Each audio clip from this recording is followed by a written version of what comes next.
Hey everybody, it's Army Princess here and welcome back to my channel. So as you all know, I am a U.S. Army soldier. I've been in the military for over 10 years now and I love to share my experiences with you. With that being said, I'm going to suggest that you check out my playlist first. I have lots and lots and lots of playlists, guys.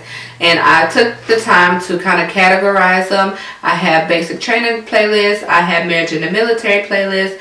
I have family vlog playlists. So if you have a question for me, I suggest you look around the playlist and check out my playlist first, because there is a wealth of knowledge down there in those playlists. I do have my main playlist listed below in the description box, so make sure you go ahead and check that out. And if you find anything you like, make sure you go ahead and hit that subscribe button and hit the notification bell. That way you'll be notified every time I upload. So with that being said, I wanted to come on and do a maternity Q&A for you all. So I have been getting a lot of questions since I've been pregnant, and questions mainly pertaining to being pregnant and having a family in the military. So I'm thinking I might add this to my marriage in the military playlist. So definitely, like I said, check that out if you have family and military related questions. I want to try to show people who may not know what the military is, or who may not understand how the military works, you know, in full, how our family dynamic works in the military. We are a dual military family. So I am going to go ahead and get started. I asked you all in one of my last videos, as well as on my Instagram, to ask me any questions that you may have about being pregnant in the military and or having a family in the military. So I received some questions and I'm going to go ahead and answer them. You all might be wondering why I don't have name tapes on. I chose to leave them off because I actually just filmed another video about the maternity uniform, and because I'm speaking about Army and Army stuff, I just chose to leave everything off, because like I said, this is my opinion, this is from my perspective, and I don't want it to be the Army put out this video. This is Sergeant Ashley Wilson that put out this video about Army, how the Army relates to her pregnancy. So that's why I don't have my name tapes on, or all of them on, if you all are wondering. Let me start by giving you all a little backstory of me in the military, as far as just general information. So I have my notebook here and I wrote down the questions and I wrote everything down in my notebook. So I am active duty Army, and this video is going to pertain to Army regulations only. I do not know what Navy, Air Force, Marine, Coast Guard, Reserve, I don't know what their policies are. I don't know what their regulations are. So if you are interested in becoming pregnant or having a family in one of our sister or brother branches, then this is not the video for you, because I have no clue. I only know Army. I am active duty Army. This is my second pregnancy, so I do have one child. She is 4 years old, and I had her obviously while I was in the military. So this is going to be my second military pregnancy, and not a lot has changed since the first pregnancy. So that's why I wanted to really come on and do this video, because I feel like I'm kind of knowledgeable in that subject.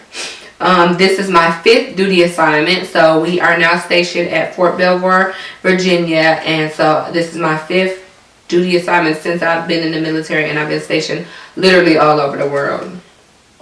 My due date is January 23rd, 2019, and we do not know the sex of the baby. I won't speak for Gabriel because he wanted to know the sex, but I did not want to know the sex. I wanted it to be a surprise. So we do not know the sex of this baby, and we are dual military. So my husband is in the Army as well. He's been in longer than me. He's been in 14 years, and I will be in coming up on 12 years next year. And we did get pregnant through IUI. So we got pregnant through external means, and it was through the military. So I did it all through the military. The military did pay for some of the medication. So if you have questions on actually getting pregnant in the military and you're having fertility issues, make sure you definitely check out my IVF journey playlist. I think I made that into a playlist as well, and it gives you information on facilities. And I just recently did a video on the cost of pregnancy through the military, so definitely check that one out. And this, I would just want to caveat by saying this is my pregnancy experience in the military. So if you had family members or friends that you know that have been in the military and been pregnant, and they've had other things happen to them or other regulations that they had to go through that's different than what I say or what I speak of in this video, just remember that this is my experiences. This is what I've been through during my first and second time being pregnant in the military, and things change. So regulations have changed from the first time I had my daughter to now. So things do change. So just keep that in mind. So the first question that I received was, do they go lighter on you when you're pregnant? And I kind of get this question in a roundabout way in different videos when people figure out that I'm pregnant. And I don't know what the perception is. I guess people see TV and they see what it's like on TV being in the military, and they just see this person like rah rah rah all up in the side of your face, spitting and cussing at you, and they see these people running and doing push-ups and sit-ups, and they think that that's how the Army is the whole time. That is not like what the Army is like. That is TV and it's fake. I mean, there are some aspects of that in training, depending on what training you're going through, but it's not your everyday life depending on the MOS, unless you like infantry, special forces, or something like that. I can't speak for that. So with that being said, I guess in a sense they do go lighter on you, but my job is pharmacy, so I'm like in a pharmacy working, passing out medication, so nobody's like harping down the back of my neck anyway. So yeah, I don't know, it's just hard for me to answer that question because I really don't understand what people mean as far as go lighter on you. I will caveat into the next question as far as so when you get pregnant, your doctor evaluates you, determines yes, you are pregnant, and at that point in time they will write you what's called a profile. A profile just kind of breaks down the limitations on what you can and cannot do, like your physical limitations. So like running, push-ups, sit-ups, carrying a weapon, carrying gear, standing for long periods of time. Every little thing is broken down on what you can and cannot do, when you can do it, when you can't do it, how many weeks you have to be to not do this and that. So everybody gets a profile, and as your pregnancy progresses, your profile could change. So right now, I'm currently on 4-hour days. That means I can work no longer than 4 hours per day. So I'm basically on half days up until I give birth. And I have a standing profile as well. So I have to sit and elevate my feet for 15 minutes every 1 to 2 hours. And that's because I was having swelling of the feet and feet issues. So the next person may not have those issues, and so they may not have that profile. So your profile is kind of tailored to you in a sense. For the most part, it's pretty general. But if you're having special circumstances or issues, then they can tailor your profile to you. Do you get maternity leave, and how long is it? Yes, you get maternity leave. Everyone gets maternity leave. That's active duty, and they just recently changed the regulation probably in the last year or so to 12 weeks. So it used to be 6 weeks when I had my daughter. There was only 6 weeks of authorized paid maternity leave, and now they extended it to 12, which is really, really nice. So when I have my baby next year, I will be at home for 12 weeks of paid maternity leave. Can you pump at work? Or what's breastfeeding and pumping going to be like when you go back to work? So I'm choosing to exclusively pump, which means that I will not be breastfeeding. I will be feeding my baby through pumping into a bottle and giving the bottle to the baby. And when I had my daughter, I was able to pump like normal, like my normal pumping schedule. And I assume that when I go back to work at this duty station or this location, then I'll have those same means. You are authorized to pump while you're at work, you know what I mean, like in the military. So it's not like because I'm in the military it's something that I can't do. I'm authorized to do those same things like that as a person that was a regular civilian in civilian life. So what happens if you are a single soldier in the barracks and you get pregnant? So if you are a single soldier and you're living in the barracks and you get pregnant, then you will remain in the barracks until about 6 months. And at that point in time, at 6 months of pregnancy, you will be authorized to move off base or on base into housing. So you won't keep a baby in the barracks. No, you will move into a house or apartment or wherever you want to live, either on or off base at 6 months time of pregnancy, and set your little household up, and you'll have a baby in your place of residence. But you cannot have kids or have a family or have a baby in the barracks. Barracks are for single soldiers. What do you wear? So now, as you all probably can't see because I'm sitting down, I am in the maternity uniform. And at the end of this video, I'll stand up and I'll add a clip in of what the maternity uniform looks like.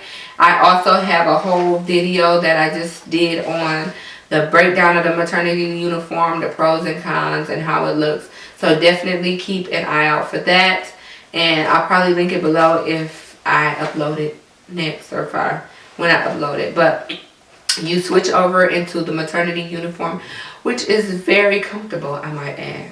Do you still do PT? So for those of you who do not know, PT is physical training. It's something that probably mostly all soldiers do while they're in the military. Whether you do it organized with your unit or you do it on your own, you should be doing PT every day. So when you're pregnant, you, depending on the location, on the duty station, they often offer what's called postpartum pregnancy. I know it's called postpartum because it's mainly geared towards after you have the baby and getting your body back into shape. But usually once you become pregnant, your command finds out you're pregnant, they enroll you in postpartum PT. So it's kind of broken down between the people who are pregnant and the people who came back from maternity leave and have already had their baby. They have special workouts for people that are pregnant and special workouts for people who have already had their baby. And again, it's command directed. So if your command decides to send you there, then of course you'll go. But you can still do PT on your own as long as your doctor authorizes it throughout your pregnancy. So like for me, I'm still working out. I try to do it at least 3 to 4 times a week when I'm not too tired. Like right now I'm so sleepy and I'm gonna probably take a nap after this, but I still like to work out because working out helps keep you fit. It helps you bounce back after you have your baby, and it just kind of helps your overall mental well-being. So you probably will work out throughout your pregnancy as long as you don't have any physical limitations from your doctor that says you can't work out.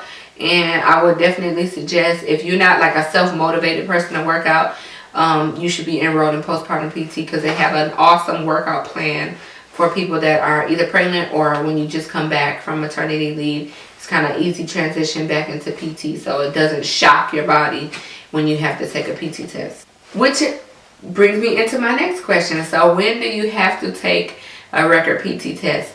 So you are not recommended. You have to take a record PT test 6 months after you given birth. And this is if you had C-section, if you had multiple kids like twins or triplets, or if you just had one vaginal birth.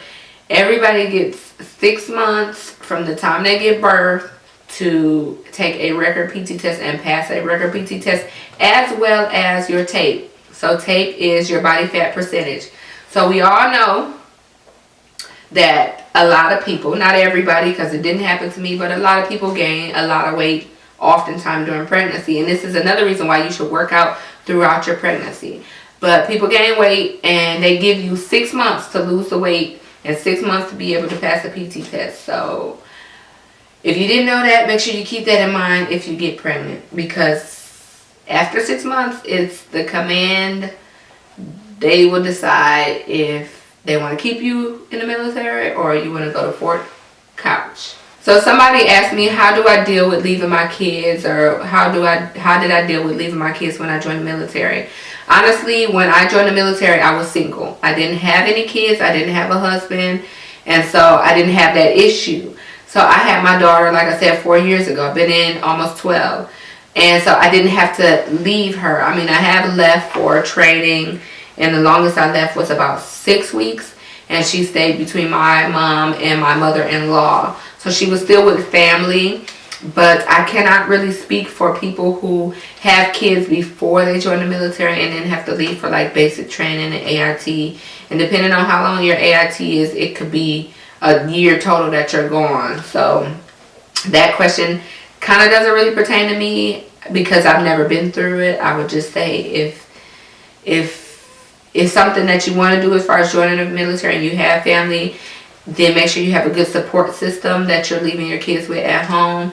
And if they can fly out, when they can fly out while you're in AIT, or you can fly home while you have like extended weekends and breaks, then definitely try to see them as often as possible. So somebody wrote, what do you do with kids? What are you going to do, or what would you do with your kids when you return to work? So on base has, for people who are not familiar with the military and the military base, most military bases, not all, especially depending on the location and the size, but most military bases have daycares and schools on base. So you can enroll your child in daycare if they're young, or if they're school age, you can enroll them in school. And the CDC, which is the Child Development Center on base, has pretty good hours, and they oftentimes have pretty good not turnaround time, because it takes a long time to get your child in daycare, but they usually offer good hours, which is a good part about CDC, because they know that we're soldiers and we are on a mission 24/7. But sometimes they often offer home daycares as well. So those are people that are hired through the military, but they have daycares out of their home. So that's another option as well. So when my child is born, right now they're on a wait list to go to daycare, and when the slot opens up, then I will put my child in daycare, and Giselle right now is in preschool. So I do have a question that was asked to me on my Instagram story, and it says, I have a toddler, would you recommend active or reserves on a 4-year contract? That question is a question that is, it's not an easy question, because active and reserves are totally different, and it depends on what you want out of the military. It depends on a lot of different factors, and I have done a video on not the difference between active and reserves, but just my opinion on active and reserves. And like I said in the question about leaving your family, if you want to leave away from home, start over in the military, and bring your family with you later after you're done with training, and just have a whole career, then I would say go active. If you want to stay home, or you have something that's keeping you home, or you have other reasons why you don't really want to leave all the way and go active, then I would say go reserves. Maybe reserves is for you. I do not know a lot about reserves, so it's hard for me to answer that specific question.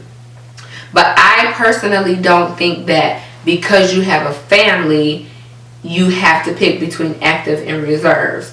Now, if you don't have a support system and you don't have, somebody that can watch your child, then that's totally different. But even still, if you go reserve, you still have to go to basic training and AIT, and you would still have to leave your child the same exact amount of time as if you were going active. It's just that after you finish training, you go back home.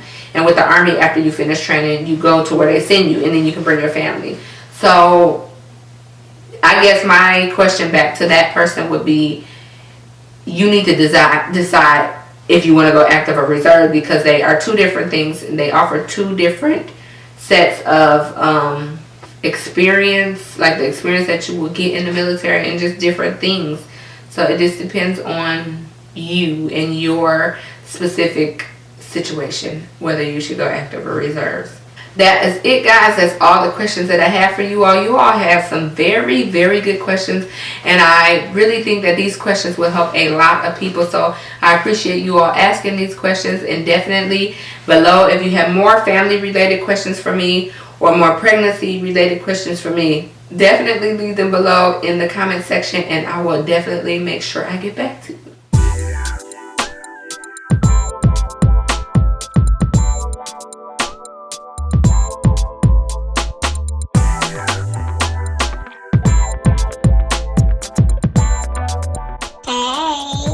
Want to see more videos? videos like this, then make sure you hit that subscribe button. Like, what are you waiting on? Go now.